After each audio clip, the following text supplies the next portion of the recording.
Welcome back to Sims Complete. I'm your host, Matt Sims, alongside Phil Sims. This show is brought to you by 23andMe. 23andMe and Total Health is a game changer. It's a longevity platform that helps you control your health with a personalized plan based on your genetics, blood work, biomarker analysis. No more guesswork, just real insight to help you stay ahead. So if you need to be proactive about your health, right, just like you would for football to continue your career, Big Phil, right, in broadcasting, go ahead and get started today at 23andme.com. 23andMe will take care of you for all that stuff. All right, big guy, how you doing? How's free agency training so far? Well, first off, I'm going to just watch the advertisement you just gave. I got to call them because, when you get to this age, you don't want to prolong. You want to prolong things. You know what I'm saying? That's right. Instead, it's just falling apart. You just go, damn, every year it just gets worse. So, okay. But free agency, oh, man, come on. I'm ready to, I don't know what to say, stick a knife in my ear or whatever, just because it's just so much. And I'm trying to follow. And, I got to be honest, the news about free agency, it's like, it's just not, it doesn't give me enough information. All these things. What do you mean? Well, like I type into my computer, I want to know the free agents that a certain team signed, and you get 40,000 things, and it started back from last year, whatever. And I don't know. I'm just having a hard time finding the one site that gives me all the information I want. So I'm complaining about that. Okay, fair enough. And there's a few. If you go to the NFL.com/news/2025 NFL free agency, it gives you a whole tracker of all the teams and all the players that have been signed as up to date as possible. And then, of course, there's Adam Schefter and Tom Pelissero who are on it. So yeah, but I got to watch. Well, yeah, you're right. Okay. So you got the assets out there, big guy. I get it. It's a little overwhelming. There's a lot of stuff going on, a lot of moving parts. Let's start, of course, with a position that you know a little bit about, and that's the quarterback position. Well, don't say that. We don't know a little bit. We know a lot.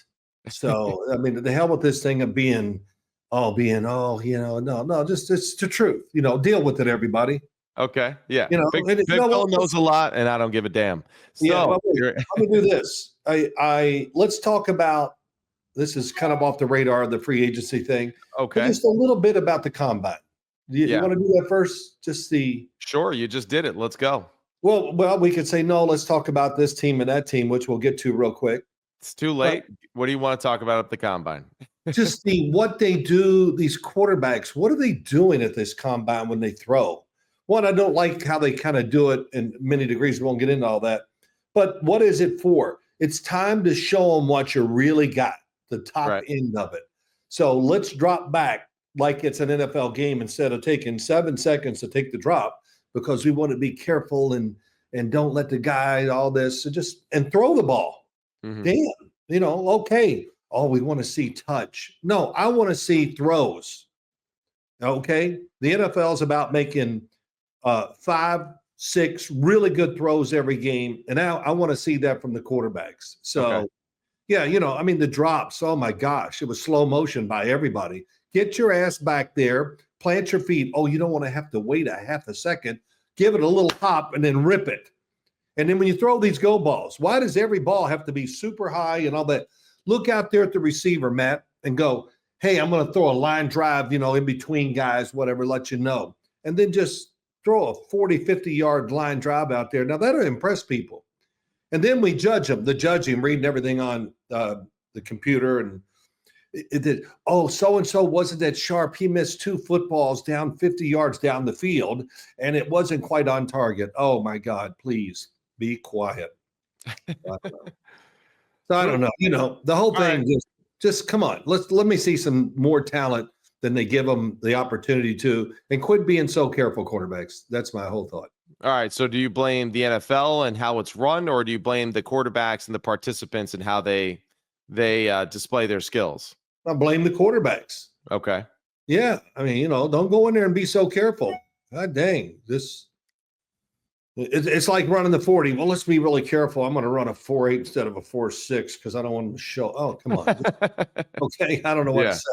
But I blame the quarterbacks. And, of course, they're taking, information. I don't care if they even come out and yell at me. I don't care. That's just what they're being told by their quarterback coach. Right. Be careful. We don't want to make a mistake. Right. Man, do you play football that way? Is that how you played for your college team and how you're going to play in the pros? You're going to be super careful. Great. You'll be on the bench sooner or later. So and I guess a lot of it too has to do with the fact that they're trying to just set up the pro day. That's a little safer environment, all that kind of stuff. They know the receivers, the schedule, all that stuff. And with the combine, it's just you're just kind of going through the motions just to show that you're capable and functional to go to the workout, put up some decent times for those who did actually participate, and really not totally F it up on the field. But I'm with you. I would like to see a little bit more just of an aggressive approach to some of these workouts for some of these quarterbacks that need to impress. Yeah, I guess the last thing I'm having a little fun with this too, which every year I complain about something. So much fun. It's just what am I trying to say? Even in the pro days, they do it a lot like they did at the combine. They're very careful because, we used to have a bunch of dummies out there. They're at the pro day and they go, oh, he only hit 42 of 47. He missed 5 throws. Oh my God. So that becomes lately, the last couple of years, it hasn't been such a big deal, but people go there and I can see them in the background going, oop, put that under the completion. And, oh my gosh, then your pro day, you should really be letting it go. Right. I mean, in every aspect. So we'll see how that goes. I love watching them. I think all this stuff about the combine is real. You need to get them there. You need to see all this and interview them and all that. People to say, oh, it's the underwear Olympics or whatever. Well, it's an Olympics that I think the NFL wants to see, and I think it's they need to see it. So yeah, definitely. All right, so we good to go into free agency now, or do you want to keep talking about? Okay, no, come on, don't we? You're in charge. Come on, coach, let's go. That's right, Phil. So where would you start for the quarterback position? Let's start with Sam Darnold. Darnold signs with the Seattle Seahawks, 3 years, $100 million deal. Now, as they do this, Seattle Seahawks are walking away or trading Geno Smith, the guy that they've had as the starting quarterback for the past few years, who's played really well. DK Metcalf is now walking away. And now enter Sam Darnold after his fantastic year in Minnesota. He's the guy there with their current situation. Your thoughts on Sam Darnold, what that looks like for him in the Seahawks uniform, and really what you expect from the Seahawks team here in the near future? Okay, well, DK Metcalf and then Tyler Lockett. I don't know what, I've kind of lost track. I knew there was talk. They're going to let him go, or did they? I can't believe I'm saying this to you. I should know, but so that's it. It almost feels like they're revamping their team and kind of starting over. Yeah. Geno Smith was offered that contract that Sam Darnold got, but he turned it down. He wanted more, and rightly so. And I would think, I'll just say this, I think it's a little bit of a step down for the Seattle Seahawks. I think Geno Smith is a stronger talent. He gets, when I saw that the Raiders signed him, and I read comments and people say to me, and they go, why did the Raiders do that? And, what the hell is this Geno Smith thing? What else he got to do? Right. And he ripped it up out there. I think the only reason they win most of the games in Seattle was because of Geno Smith. So I think the Raiders, they got lucky. This was great for them. I think they couldn't have done any better in free agency getting a quarterback. Yeah. And so that's just my first thought. But it's this connotation or this negative thing about Geno. Let it die, everybody. Get over it. My God. The Jets, that was many years ago. And the 1 year with the Giants. But as Pete Carroll, what else do we need, Matt, besides Pete Carroll going out there and getting him? Yeah. What did Pete Carroll say when he started? Damn, my phone. I'm sorry. This thing. It's all right. He actually wants to talk to me. But Pete Carroll, when he started, he goes, look, I've watched him just dissect my defense for years in practice. Now let's see if he can do it in games. And he showed everybody that he can. He absolutely can. And we've seen that he does have that ability. He struggled last year in the red zone, the turnovers, all that stuff. But at the same time, he really was the only thing they had offensively, I feel like, that they could rely on heavily. The running game was just average. Kenneth Walker III never really can stay healthy. He's in and out of the lineup consistently throughout Geno's tenure. There's a starter in his first 2 years in the NFL. And really just, it seemed like for whatever reason, they can never really get it clicking with Grubb, the former offensive coordinator, and what they were trying to do offensively. Now enters Clint Kubiak, who is coming in after serving 1 year as the New Orleans Saints offensive coordinator. Your expectations, like, do you expect Clint to try to do similar things that he saw with Sam Darnold and Kevin O'Connell? They do come from a somewhat similar coaching tree as far as how they were raised in this football world. Well, I think anytime you go out there and you get a quarterback, and whoever it is, it doesn't matter. We gotta design stuff that fits him. Yeah. So, what does Sam Darnold do well? Well, we saw it last year. Play action passes, deep drops, separating the defense with receivers everywhere, a lot of them down the field. And then it makes it easier for the quarterback to make decisions and make good throws. Right. I think the biggest thing in Seattle, I don't know how many times they've gone through it, drafting offensive linemen, but damn, when you watch them play, you need to have insurance about getting injured, because the quarterback takes a lot of hits. Geno did. He's tough. He can take it. He bought time, but the offensive line's been a major disappointment to me for the Seattle Seahawks. And, I didn't look at it, what they've done this offseason really, but man, it's got to be better than it's been the last couple of years. I know that. So well, that's where I'm curious to see kind of what they do as far as their draft and what's their focus. So just this offseason, as an example, Sam Darnold, of course, offensive tackle Josh Jones for a 1 year deal for $4.7 million. Jerron Reed was also signed to a 3 year deal, and then Ernest Jones re-signing him to a 3 year deal for $33 million. So that's so far the moves that the Seahawks have made with their football team, and now that's where it's not a super deep receiver class or overly impressive receiver class, but there's a hell of a lot of good defensive players, good D-line, good linebackers, good secondary. So defense is, I think, definitely high up there. A lot of good offensive line as well. So that's where I feel like the Seahawks, they're going to put a lot of their focus for this year's draft in the trenches on both sides, and then probably more so on the defensive side, since McDonald has to find the guys that fit what he wants to do defensively. Well, I think we talked about this a lot last year, and I do every year, as we do this, is that your team starts and ends, to me, and this is a very overall statement, it starts with the offensive line. Mm-hmm. And if your offensive line is not in the top half of the NFL, then it's just almost impossible to win on a consistent basis. Yeah. And I've said this to you many times here on podcasts. The only team I've seen have success with a really bad offensive line or below average was the Bengals the year they went to the Super Bowl. Right. And, they did it, and Joe Burrow could get rid of it, like that. They had a lot of short passes, and they made it work. But they lost that Super Bowl, and they couldn't protect worth a damn in that Super Bowl. That's for sure. Right. But they knew that going in. And so when I look at all these teams, if you solidify your offensive line, it just cures a lot of things overall about all positions on offense and defense. Yeah. So, but what do you think about Aaron Rodgers? The deal's not there yet, but I believe it will be, especially since they went out and got, they tried to get DK Metcalf, and, they got to change the team. And here they go again. Sounds like they know what they want to do. You're getting better wide receivers. You got George Pickens. You get Aaron Rodgers. And we got to be more creative, and we got to quit playing and thinking we're going to win 17-14.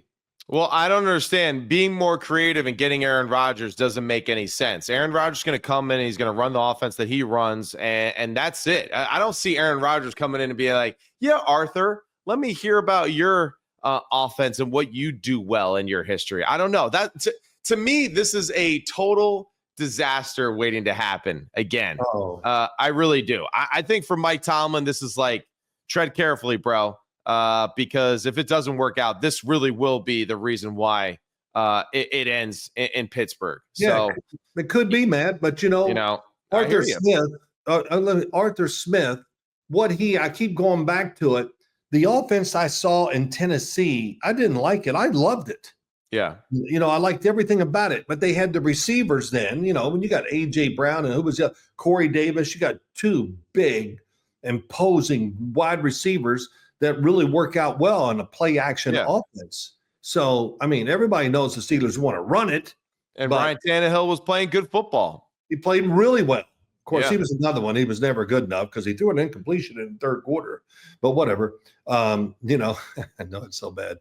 But I think it can work. I really do. Aaron Rodgers is going to get his plays and his things that he does. But, Arthur Smith, I don't know him. I've never met him. But he's not, what's the word for it? He's tough. He's strong and tough. And by God, they're going to make sure that this is going to work if they do get Aaron Rodgers. And, I'm kind of anxious. I kind of want to see it because I want to see how it really works. If Aaron Rodgers can be the guy that gets his team to play a little more dynamic on the offensive side. Yeah. So, I would love to see it. I would love to see it. I think, hey, if you're into experimenting and all that, okay, why not? I get that. So you got DK Metcalf, you got George Pickens, you got Van Jefferson as well, Pat Freiermuth. It's a solid group of guys as far as skill group goes. Even Darnell Washington, he's shown moments too, where in certain situations he can be strong and physical. He's great in the run game, but he's also really good in the passing game in one-on-one situations because of just his big body and big frame. And for Aaron, the pieces are there. I guess the biggest thing really for me is Aaron is he gonna play ball like Steelers ball? Like that's really what it comes down to. And maybe the best thing for the Steelers is the fact that New York went so bad that he's excited to go back to work again and prove people wrong. And I think no one enjoys that more than Mike Tomlin himself too. So that would be probably Mike's elevator pitch to Aaron in that sense. Hey, both a lot of people think that we both can't do it together. Let's prove them wrong. So that's really, I think, the one saving grace I feel like they have right now. Well, let me say, because I looked into this yesterday a little bit about Aaron Rodgers. It was a shaky year last year, but at the end, let's be honest, he did play better. No doubt. You could see he was a little more energetic because he was healthy. Because I remember during the year, I went back and looked at it. He had a hamstring injury early.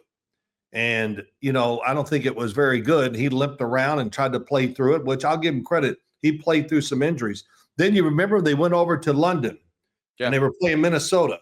Yep. And he got, I probably shouldn't have played that game, but he got, I can see the hit right now where it got his ankle or his knee. Yeah.